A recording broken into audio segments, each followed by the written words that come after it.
这绝对是我见过最幸运的男人了。当一场巨大的暴风雪正在席卷中伯利亚荒原时，克鲁被困在这里，并且迷失了方向。正当他感觉自己快要撑不住的时候，他的眼前竟然出现了一个木头房子。他不明白为什么在这种地方会出现小屋，不过现在的他太需要一个藏身的地方了。他决定走过去查看小屋的情况。如果此时被困在这里的是你，可以带3件装备在这里生存2天，会带什么呢？大胆的说出来，我看看有没有懂得生存的专家存在。放下背包之后，克鲁发现木门是在外面锁上的，这说明里面没有人。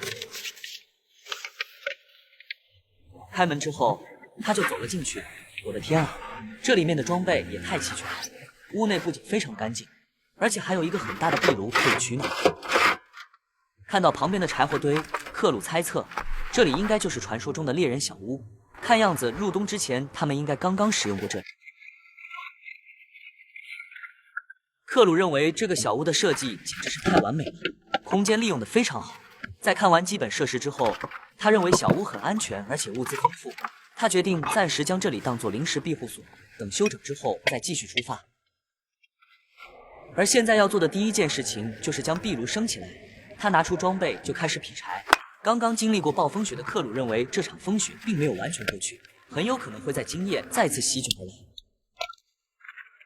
柴火拿进去之后，他开始出去寻找火种。现在外面已经达到了-30度，克鲁感觉自己很冷。他现在最希望的就是壁炉能够正常使用。将壁炉点燃只是第一步。当克鲁看到外面的烟囱开始冒烟时，他也终于放下了悬着的心。他认为只要壁炉能持续燃烧，小屋内就一定会非常暖和。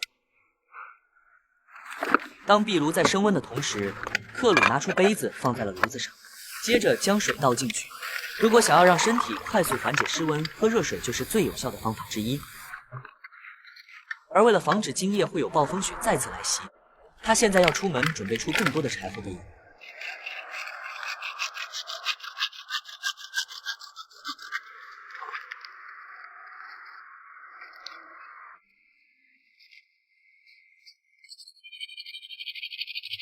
当柴火准备充足后，天就已经黑了。此时的天空也开始飘起了雪花。不过克鲁并不担心，因为就算是暴风雪再次来袭，只要他躲在屋里，就不会有任何的问题。充足的柴火和背包里面的食物可以让他安心的住在这里。现在的壁炉在熊熊的燃烧，小屋内的温度也开始上升了。深夜的中伯利亚能达到-40度，而克鲁躲在温暖的小屋内，脱下了外套，开始准备今天的晚餐。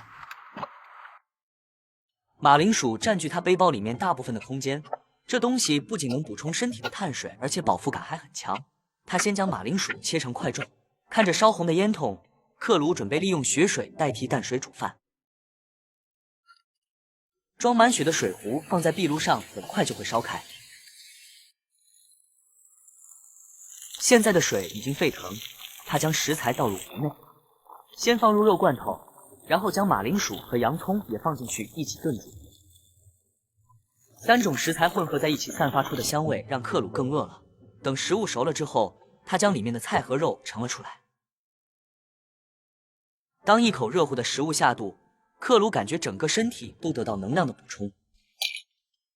晚饭后，他将垫子铺在了小床上面。虽然外面风雪交加，但此刻的小屋里面温度很高。今天的他也终于不用躺进狭小的睡袋里。感受着小屋里面的温暖，克鲁身体和精神得到了充分的放松。当他躺下去之后，就直接进入了甜美的梦乡。